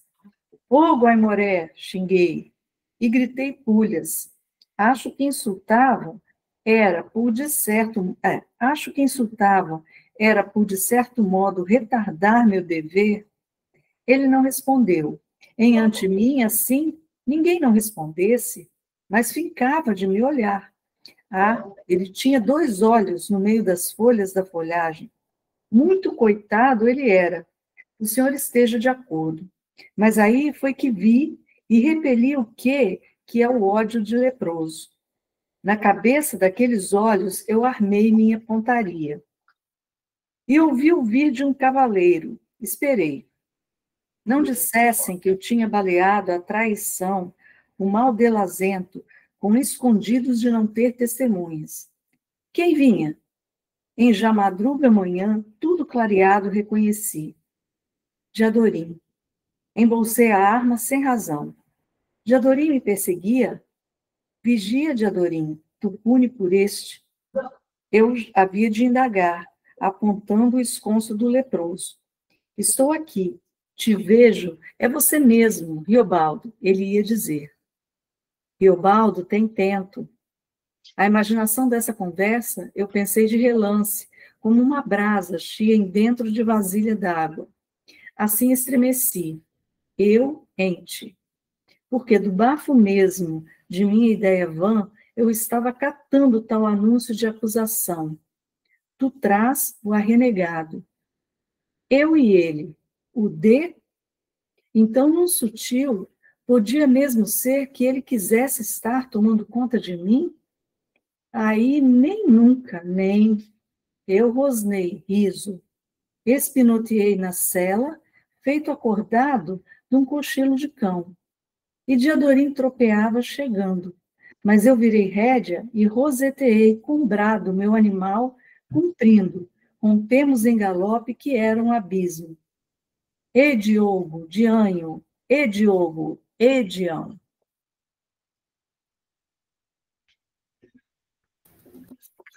Retos fomos desabalando que 1/4 de légua quase por doidejo. Nós 3? E eu pensei. E esbarrei, portanto, meu cavalo sacudiu o pescoço todo. Espiei em roda, até com a mão. Não vi o demo. Meu espírito era de uma coceira enorme. Como eu ia poder contra esse vapor de mal que parecia entrando dentro de mim, pesando em meu estômago e apertando minha largura de respirar? Aí eu carecia de negar pouso a ele. A nega. Eu quis. Eu quis? Como olhei, Diadorim estava a colar, estacado, parado no lugar, perto da árvore do homem. Por certo, ele tinha enxergado a coisa viva e estava desentendendo meu espaço, esses desatinos. Contemplei Diadorim daquela distância, montado sempre teso de consciência. Ele me parecia mais alto de ser e não bulia, por mim avistado. E o Lázaro? A esse que se espertasse, que fugisse, para não falecer. Que é que adiantava que, àquela hora, os passarinhos cantassem, acabando de amanhecer o campo sertão? E então, sobejar-se de viver um Lázaro assim, mesmo muito longe neste mundo, tudo restava em doente e perigoso, conforme o homem tem nojo, é do homem.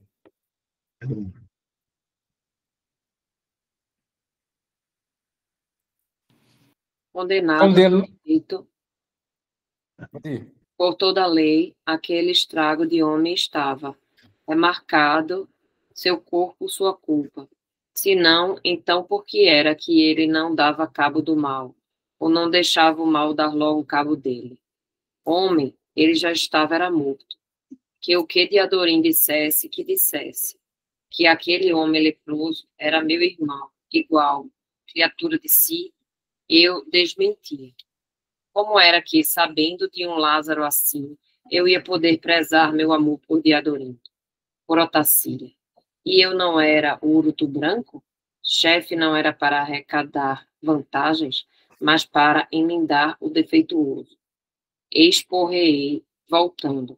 Não sou do demo e não sou de Deus. Pensei bruto, que nem se exclamasse, mas exclamação que havia de ser em duas vozes, uma muito diferente da outra. Vim feito, tornei a empunhar o revólver. Mas completei eu mesmo aquilo que Diadorim de certo ia me responder. Riobaldo, tu mata o pobre, mas ao menos, por não desprezar, mata com tua mão, cravando faca. Tu vê que, por trás do podre, o sangue do coração dele é são e quente. Encostar nele a ponta de minha franqueira de cabo prateante? Toma, tu cai no chão. Agalopando assim, joguei fora meu revólver. Joguei. Ou foi um ramo de rompe-gibão que rolou, arrancando a arma de meu pulso. Cheguei, esbarrei. Meu cavalo, tão airoso, batia a mão, rapava. Ele deu um bufo de burro. Vi Diadorim, mas o leprento tinha ganhado para si ir, graças que não assisti à reação dele. De certo, descendo às pressas, se escapando de gatas nas moitas de feijão bravo, desse tive um cansaço enorme. Pode que seja por não saber se matava ou não matava, caso ele ainda estivesse lá, do leproso. Mas Diadorim, conforme diante de mim estava parado, reluzia no rosto com uma beleza ainda maior, fora de todo comum. Os olhos, vislumbre meu, que cresciam sem beira, do verde dos outros verdes, como de nenhum pasto. E tudo meio se sombreava, mas só de boa doçura. Sobre o que juro ao Senhor, Diadorim, nas asas do instante, na pessoa dele, vi foi a imagem tão formosa da minha Nossa Senhora da Abadia. A santa, reforço dizer que era belezas e amor, com inteiro respeito, e mais o realce de alguma coisa que o entender da gente por si não alcança.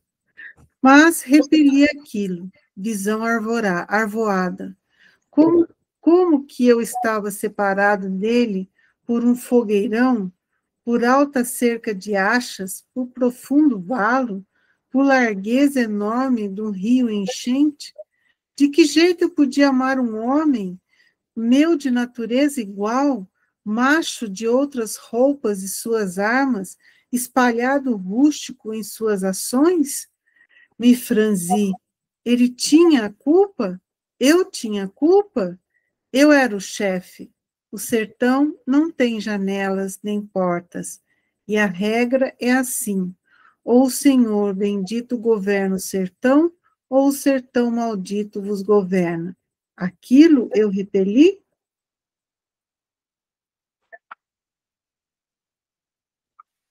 Antes que Diadorim mesmo abrisse boca para me sorrir, me falar, eu tive de fazer uma coisa. Há meio em ânsia, meio em astúcia, meio em raiva. Como foi que peguei o vivo de tal ideia, em gesto, como se deu de que me lembrei daquilo? Homem, não sei, mas enfiei mão, por entre armas e cartucheiras e correias de mochilas, abri à berra meu jaleco e a minha camisa. Aí peguei o cordão, o fio do escapulário da Virgem, que entanto cortei por não poder arrebentar, e joguei para Diadorim, que a parou na mão. Ia me fazer alguma pergunta que eu não consenti. A voz dele era que mais significava. Isto é, porque eu primeiro falei como resumo. Eia, voltar, que o povão está de minha espera. Eu, enfim, disse. Eu ainda estava respirando muito ligeiro demais.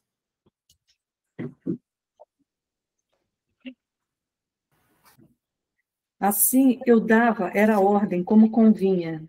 Eu não estava de francamentes. Para mim, um palmo, àquela hora, podia medir 3 braços. Apertei. Nem meu cavalo carecia disso. Era eu encolher um pé e ele já via voo. A paz. Mas Diadorim, vez de logo vir, tocou em contrário. Sustentei em esbarro meu ciruís a ver, querendo as curiosidades. Diadorim estava indo lá, modo de caçar e recolher o revólver que de minha mão tinha caído. Num repousozinho de coração, calado, eu agradeci a amizade dele com essa fineza. Daí, sempre longe, em frente, portanto que meu cavalo soberbo não dava alcance para ele se emparelhar. Daí cantei, mesmo mal, me cantei, por causa que via que, mediando tão grandes silêncios, era que Diadorim tomava mais sorrateiro poder em meu afeto, que não era possível concernente. Entre isso, chegamos de volta no arronchamento, mas cheguei lá foi para ter ocupação de uma estúdia novidade, com os urucuianos. Pronto, aí a gente para aqui, né? Porque aí essa novidade fica para o próximo encontro. E aí já são outras coisas. É outra pequena narrativa que vai transcorrer, que também tem muitas significações. Cheio de outras significações. Gente, vamos abrir aqui para a gente conversar. Adriana. Não, já vou começar falando, né? É porque eu notei esse gesto dele, né? De jogar, de tirar o escapulário, jogar para Diadorim, e me lembrei que algumas páginas atrás, quando a gente, assim que ele tinha sido nomeado o chefe, né? Tinha se barulho, pessoal. Ah, porque parece que é um eco do que eu estou falando, não? Então, não, logo não assim tem eco, você não, pode. Que ele assumiu a chefia como Urutu Branco, chegou lá o seu Abão, e ele querendo se livrar, o que eu vou fazer com o seu Abão? Ele tirou várias medalhas, várias coisas que ele carregava, e jogou para o seu Abão e mandou ele levar a pedra de volta para Otacília, né? Ele se livrou de seu Abão assim. Mas, naquele pedaço, está na página 317 aqui, ele guardou consigo mesmo apenas esse escapulário. Ele não quis se desfazer do escapulário, né? Ele fala assim, as Verônicas e os breves ele vendesse ou avarasse para os infernos. Comigo só o escapulário ainda ficou. Aí ele fala no final que esse eu fora não botava, agora podia deseixar não, ainda que ele me reprovasse em hora e hora tantos meus malfeitos, ainda que assim requeimasse a pele de minhas carnes, que debaixo dele meu peito todo torcesse que nem pedaço quebrado de má cobra. Mas foi esse escapulário que ele guardou de forma tão assim, né? Era tão preciosa, foi que ele, naquele momento, ele tira e joga para Diadorim. Era isso. Eu até tinha notado assim, né? Porque, como, não sei, ele tira esse símbolo, né? Porque o escapulário é um símbolo de proteção, né? Religioso, né? É religioso, tal. E ele está nesse conflito entre Deus e o diabo, né? Que ele diz, não sou do demo e não sou de Deus. Mas eu vou dizer, eu só posso dizer essa frase usando uma voz diferente em cada uma dessas duas partes. Ou seja, ele dá uma entonação diferente para o nem sou do demo e dá uma outra entonação para nem sou de Deus. Então, o que significa isso, né?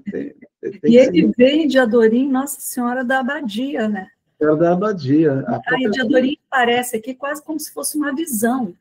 Aparece como uma coisa muito irreal, como uma visão, ele vê Nossa Senhora da Abadia e de Adorim essa visão acaba salvando a vida desse leproso, que é mais uma pessoa que ele, como chefe, achava que tinha que matar, porque ele fala que chefe não era para arrecadar vantagens, mas para emendar o defeituoso. Sim, exato. Ele não mata, né?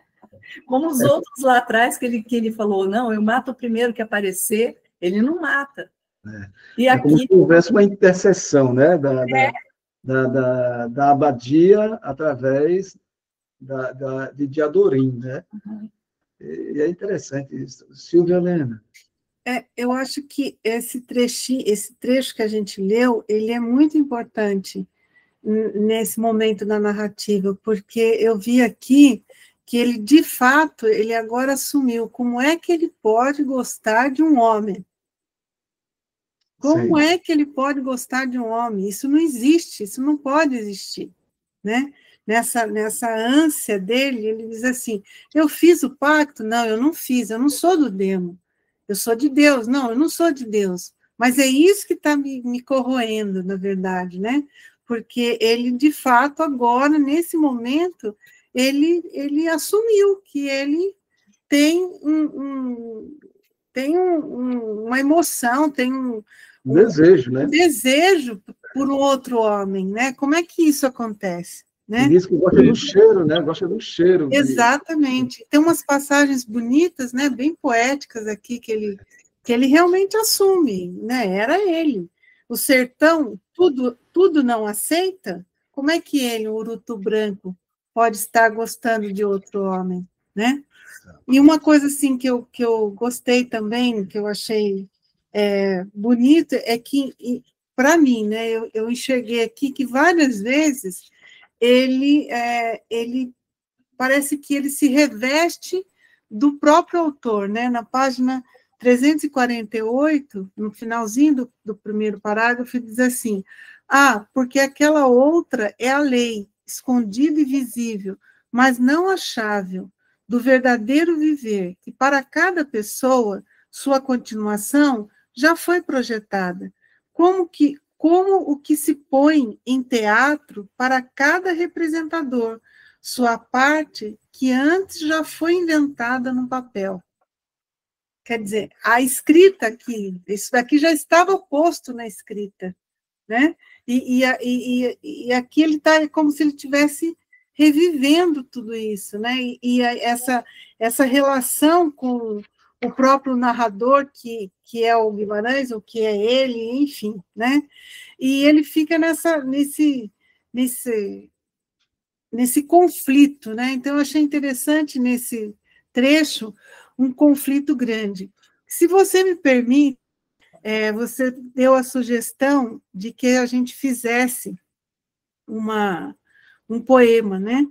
E eu na época que eu trabalhava com os alunos, eu ensinava uma coisa que é bastante interessante, né? E que aí você pega a síntese do texto, né? E eu vou fazer rapidamente para vocês, que diz assim, ó, na página 347. Irrimamente, quando esbarramos, presenças de ninguém, raivoso, tristonho, segundo se ia indo. Quando eu estava, quanto que estava, duvidoso. Em quem? Ele ele pode, transtempo que agora. O estilo dele solto, da gente entra no perigo, na encruzilhada, assim mais eu pensei. Se houvesse, quando? A quem não existe? Mas retomei. O chão não quis minhas velhas roupas, meu ouvido, rezo, de alto sino, das beiras, eu não vendi minha alma, de adorim só, raramente, de tranquilidade. O que eu quis, cujo significado existe uma receita, e essa pauta, como é que norteado tem dessa doideira que é? Silvia acabou de fazer aí o Blackout Poetry. Mas é que eu fazia isso com os alunos, uma técnica de leitura. Sim. E eu lembrei disso e achei interessante. É basicamente isso, que a ideia do Blackout Poetry. Só que, assim, no caso da técnica, a ideia é produzir um outro sentido, que não é o sentido do autor. Entende? Então, não é bem sintetizar o que ele está dizendo, mas produzir uma nova significação. E aí é subjetivo. É interessante, é potente, por quê? Porque você pega as palavras do autor, mas você diz algo que é totalmente seu. É totalmente seu. E aí não está querendo sintetizar o que o autor disse, mas ressignificar os sentidos de suas palavras. Isso lembra bem o poema dadaísta, né? Lembra? Exatamente, lembra muito o poema dadaísta, que o dadaísta, o que ele fazia? Ele pegava um jornal, uma página de jornal, recortava as palavras que estavam naquelas matérias todas ali, misturava tudo, sorteava numa sequência, e aquela sequência colada ali numa folha era um poema, um novo poema, que é uma forma de brincar com as palavras, com as ideias, com os signos, né? É uma maneira, aliás, divertidíssima de brincar e muito criativa. Eu gosto. Eu amo os dadaístas. Por isso que eu amo demais os dadaístas. Por isso que quando eu vi essa técnica, eu me lembrei deles, eu digo, vou fazer. Aí, para mim, deu muito certo. Vamos lá. Quem mais? O Antônio levantou a mão. Então, eu só queria... Eu achei interessantíssimo, exatamente, concordando aí com a Silvia, esses dois trechos. E me parece que é a primeira vez no texto que ele fala explicitamente dessa dúvida de que, eu posso amar um homem, né? Parece que é a primeira vez, vocês me corrijam, né? É a primeira vez que ele diz explicitamente isso, né? Eu achei bem interessante. E aí, esse trecho que você falou de cada um representando seu papel, né? Como se fosse no teatro, eu achei muito interessante. E dava até, quando o começo desse parágrafo, parece que ele vai revelar um segredo fundamental da humanidade, né? Sempre sei realmente só o que eu quis, todo o tempo, o que eu pelejei para achar, era uma só coisa, a inteira, cujo significado e vislumbrado dela eu vejo que sempre tive. Aí pronto, ele vai dizer agora e a gente vai saber o que é o segredo que move a humanidade, só que aí ele vai esconde e vai delineando por um caminho que fica subjetivo, né, para cada um. Aqui era que existe uma receita, a norma de um caminho certo, estreito de cada uma pessoa viver. E essa pauta cada um tem, mesmo a gente mesmo no comum não sabe encontrar. Como é que sozinho por si alguém ia poder encontrar e saber? Aí ele vai já desviando, né, vai norteando que tem. Eu achei muito interessante isso e muito bonito, realmente. Era só isso que eu tinha que comentar. Sim, que é uma concepção, vamos dizer assim, reinante nas camadas populares, né? Vamos dizer assim, de uma teologia popular, né? Renato, eu acho que o teu microfone está ligado, que é essa concepção de que para a vida de cada um de nós há uma missão dada, uma missão divinatória, né, dada, e que deve se cumprir essa missão que é dada, né? Isso é uma concepção bem de uma teologia popular. Aí ele pega isso e desenvolve de uma maneira poética, né? Muito bonito, realmente. E, ao mesmo tempo, ele traz isso para o enredo, como o Silvia falou, o enredo ficcional, ou o enredo da vida da gente, já dizendo, né? Ele pega o teatro, né? O teatro como um lugar da encenação da vida. Aí ele vai dizer, então, mas a vida da gente é como no palco do teatro, sendo que o texto que a gente diz já foi escrito por outrem, né? Em outro momento. Então, a gente apenas cumpre esse papel da representação. É também essa visão que ele tem a visão platonista, né? Que existe um mundo ideal onde todas as coisas já são previamente determinadas e a gente vai apenas cumprir no plano do real, que a realidade é decadente, mas o ideal ele é perfeito. E tal.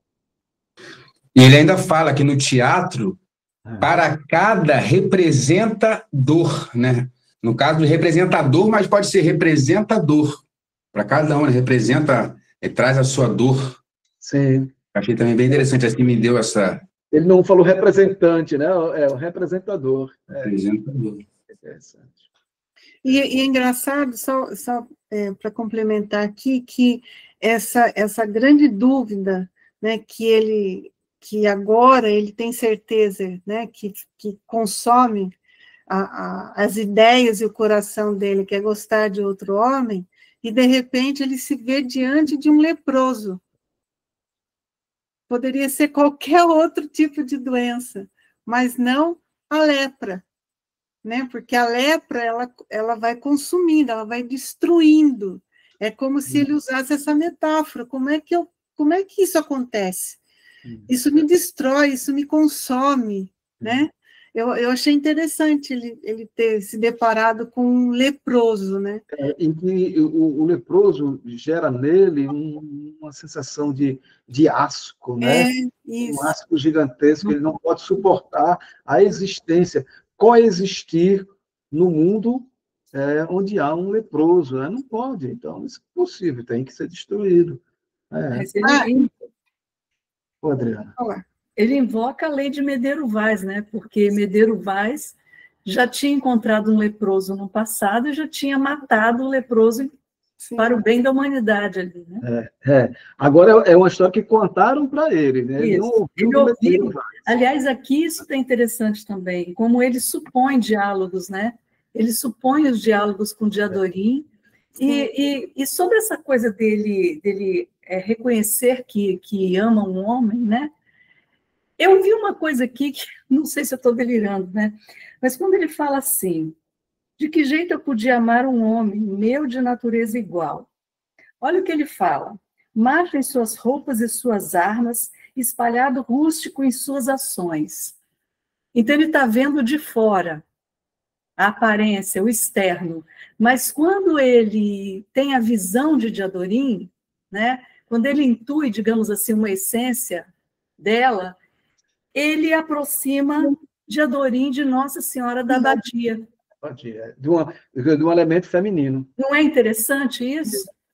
E um outro detalhe, eu também não sei se eu estou delirando, mas eu vejo aqui, no fato dele dar para ela, para Diadorim, o escapulário, qual é o significado do escapulário? Né? O escapulário é de Nossa Senhora do Carmo, porque toda vez que alguém vai, né, na morte, o escapulário representa a boa morte, né, que a pessoa morra em paz, que a pessoa tenha uma morte, uma passagem de morte em paz. Por isso, a representação do escapulário. E aqui ele dá o escapulário para ela, né? Quer dizer, é como se ele estivesse prenunciando indiretamente que algo vai acontecer com ela. Silvia, o escapulário é só Nossa Senhora do Carmo, é isso? Nossa Senhora do Carmo, ela que instituiu. Ah. É que hoje tem escapulário de tudo quanto é jeito, né?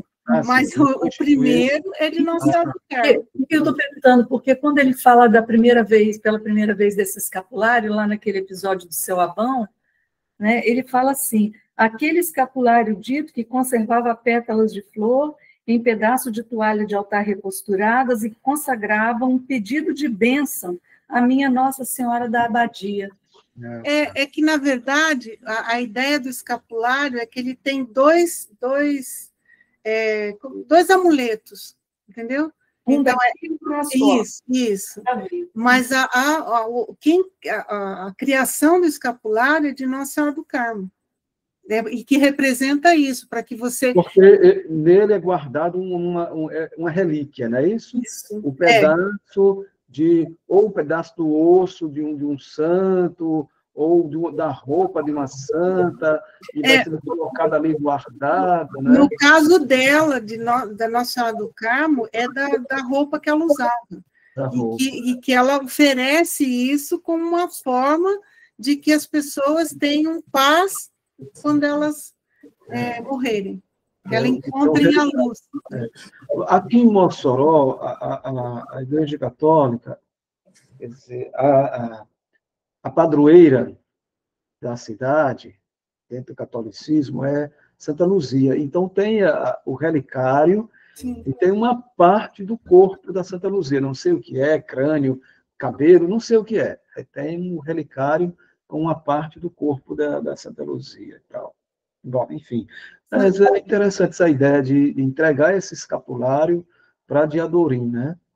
Sim. Ele abre mão, eu podia ser essa questão da proteção, né? Para garantir uma boa morte, não sei, mas uma ruptura, não sei, alguma coisa nesse sentido. Na verdade, ele, assim, entre aspas, ele fez um pacto com o diabo, mas ele não deixa em nenhum momento das questões religiosas, né? Da presença divina aqui, né? Sim. Eu não ter dito aquilo que ele disse. Mas, olha, eu queria destacar só uma frase que ele diz logo naquele primeiro parágrafo, no segundo parágrafo, quando a gente começou a ler, até a Regina que leu, quando ele está duvidando, né? Novamente, ele está sempre pondo em dúvida esse pacto, se ele fez ou não, com quem fiz, mas se ele não existe, eu fiz o pacto com quem, né? Então, vai fazendo esse questionamento, que ele ia dizer, o pior medo é esse, porque eu vendi minha alma, então, para quem, né? Para quem que eu fiz essa... Aí, então, ele diz assim, ele conversa com o Quelemem de Góis, que dá seus sábios conselhos, né? Porque o Quelemem é essa figura, esse arquétipo, né? Do homem sábio. É o arquétipo do homem sábio, do velho sábio. Então, o conselho que o Reobaldo traz, que foi dito por Quelemem, vem numa frase assim, incompleta, é uma frase que você não encontra ali verbo, nem nada, ela é cortada dentro de um contexto. Parece que não faz muito sentido, mas se a gente olha bem, faz um sentido gigante, que diz assim, qual é o conselho dele? Em presente e futuros. Para mim, isso aí soa assim como um conselho profundo para o Riobaldo, para ele não ficar preso ao passado, né? O teu presente aqui, o que você está vivendo hoje, Riobaldo, para construir o teu futuro, para fazer o teu futuro, construir o teu futuro. Não fica olhando o tempo todo para o teu passado, que é esse pacto, né? Então, assim, é o conselho do sábio, né? Que não sei se ele segue com profundidade, né? Porque Enfim, na verdade, todas as vezes que entra o Kelemen aqui, como um adicional da narrativa, o Kelemen, quer dizer, quando entra o Kelemen é porque os fatos já aconteceram, ele já perdeu a mão de tudo, ele não teve as ponderações nem nada, né? Não teve. Ele conta para o Kelemen depois que tudo aconteceu. E o Kelemen vai dar conselhos para as coisas que ocorreram no passado, mas sempre no sentido de olha para o presente e mira o teu futuro. Não pode ficar com os olhos voltados para trás constantemente. Eu acho sábio. Tem uma frase aqui que eu achei tão bonita, né? Está na página 350. O amor somente para dizer maior verdade. O amor só... o amor, ele separa, né? Deixa eu ver. Ele separa o amor somente para dizer maior verdade. Mas pode ser somente também, né? Sim. Pode. De Adorine compassava, com força. Que bonito isso. Para dizer maior verdade.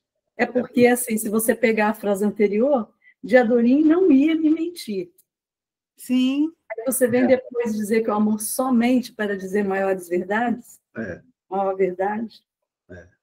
Ele fala, ele usa umas palavras aqui, teve uma que me deixou, que me pegou. Se eu fosse fazer essa coisa do poema aqui, com certeza eu ia marcar isso. Meu espírito era uma coceira enorme. E eu acho isso uma coisa tão interessante, né?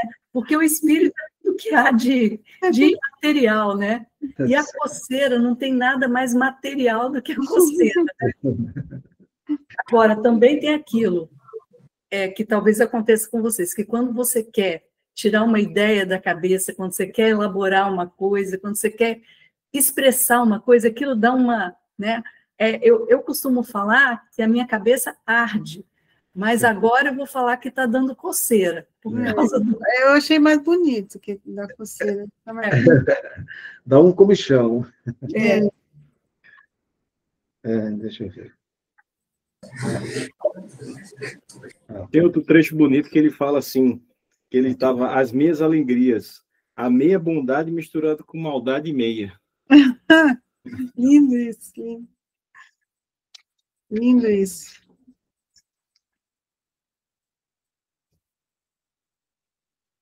E aqui tem vários momentos que ele volta de novo para essa questão. O que é ser um chefe jagunço, né? Eu marquei vários pedaços que ele fala na página 349, por exemplo, ele fala, ser chefe de jagunço era isso, ser o que não dava realce, porque ele fica meio invocado. Depois tem a questão quando ele encontra o Kipes, né? E o Kipes não está sabendo de nada, inclusive chama ele de tatarana.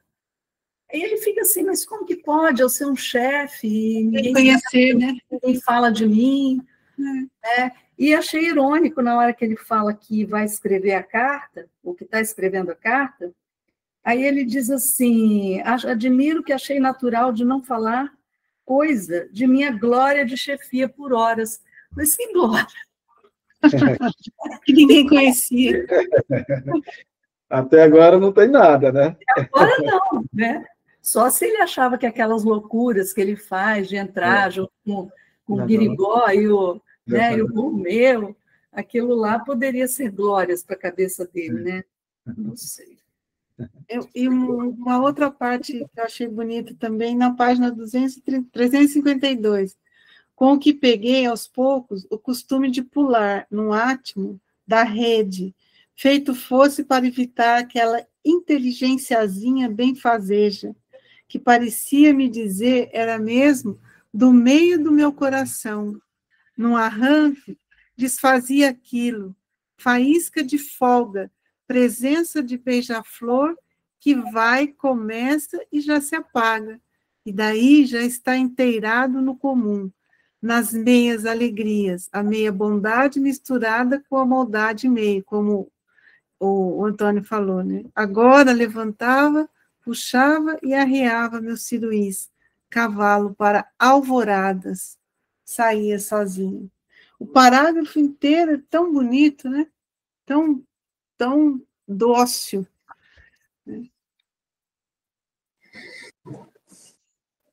Alguém leu esporrei, mas ali é esporei, né? No caso, ele meteu a espora no cavalo para correr, o cavalo voltar correndo, esporei. Exato. Exatamente.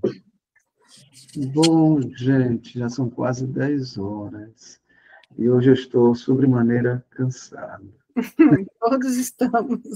Não, essa coisa do blackout poetry, com certeza o Guimarães fazia, porque ele devia cortar muitas palavras, ele devia refazer, reescrever. Não, isso aqui não está bom, ele cortava, hein? Deixava só aquela ali.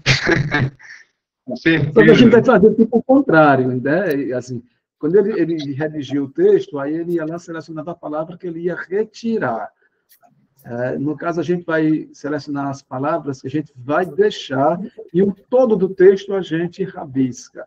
A gente faz o contrário, a gente põe a taxa no resto do texto e naquelas palavras que a gente seleciona, a gente mantém e lê naquela sequência o poema. Mas era o que Guimarães fazia. Ele cortava o que não queria, de certa forma. Última pergunta. O que é ser rico feito Mascarenhas? Também invoquei com isso, mas não tive tempo de ir atrás, não. O que é? Não sei. Não? Eu tenho Mascarenhas. Eu tenho um palpite quanto a isso, que eu me interessei também.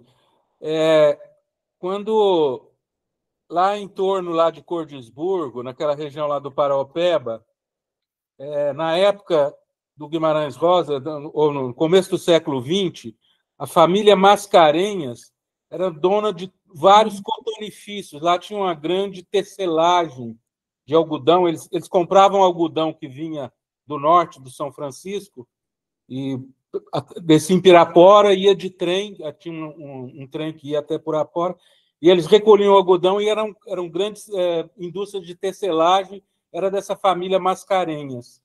Eu não tenho certeza se é isso, mas na época era uma família muito rica lá da região de Cordisburgo e todo esse Paraopeba.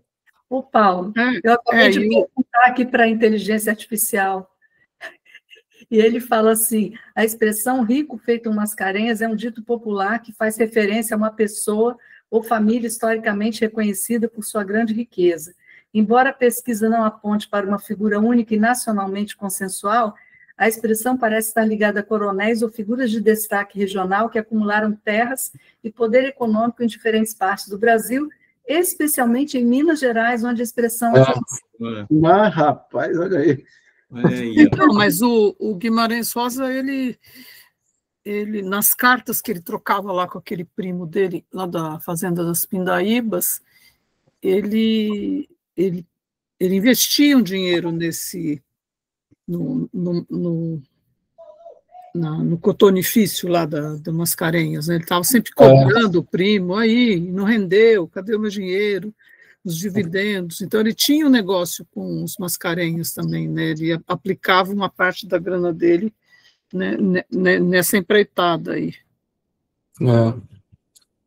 Foi muito importante a tecelagem de algodão nessa fase, no começo do século XX, em Minas era muito importante. E essa família Mascarenhas dominava essa indústria lá na região. A gente estava lendo em Tutameia o último texto que a gente leu na roda, assim, a secada, fala justamente de que ela vai trabalhar numa tecelagem. Que é na região de Curvelo, né? Então, provavelmente por ali, né? Naquele contexto. Certo. Em Recife tem uma expressão lá, diz assim, que lá é Cavalcante. Quem viver em Pernambuco não há de estar enganado. Que ou há de ser Cavalcante ou há de ser cavalgado. É Cavalcante. Vamos para o nosso último encontro, Sandra? Como é? O próximo é o nosso último encontro do ano. A gente vai encerrar os trabalhos da casa na próxima semana, né? Aí, então, é isso. Aí, do ano, né? Do ano. Depois a gente retoma. Aí Começo depois do final. o calendário. A foto, sorria. Ai, como eu estou cansadinho hoje. Rapaz, também Você foi fazer aniversário, né? Mais uma.